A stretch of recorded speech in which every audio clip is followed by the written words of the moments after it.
రీసెంట్గా India national quantum mission కూడా launch చేసింది అనమాట. అండ్ మొన్నటి నుంచి ఒక న్యూస్ బాగా పాపులర్ అవుతుంది.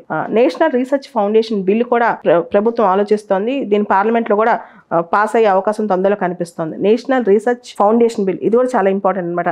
రీసెర్చ్ మీద గవర్నమెంట్ ఆఫ్ ఇండియా ఎక్కువ దృష్టి పెడుతుంది అనడానికి ఇదే నిదర్శనం అనమాట. ఓవరాల్ గా మైక్రాన్ టెక్నాలజీ వాళ్ళు మీ అందరికి తెలుసు రీసెంట్గా అనౌన్స్ చేశారు $800 million semiconductor assemblies and test facility గుజరాత్లో పెట్టడానికి మైక్రాన్ టెక్నాలజీస్ వాళ్ళు $800 million ఇండియాలో ఇన్వెస్ట్ చేయబోతున్నారు గుజరాత్లో సెమీకండక్టర్ ఇండస్ట్రీ కోసం.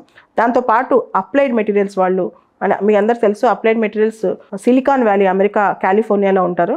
ఈ కంపెనీ వాళ్ళు కూడా ఇండియాలో ఇన్వెస్ట్ చేయడానికి సెమీకండక్టర్ ఇండస్ట్రీస్లో ఇన్వెస్ట్ చేయడానికి ఇంట్రెస్ట్ చూపిస్తున్నారు అనమాట. దాంతోపాటు మొన్న సెమీకాన్ కాన్ఫరెన్స్ 2023కి చాలా పెద్ద పెద్ద ఇండస్ట్రీస్ కంపెనీస్ రావడం జరిగింది. ఫాక్స్కాన్, అప్లైడ్ మెటీరియల్స్ వీళ్ళందరూ కూడా.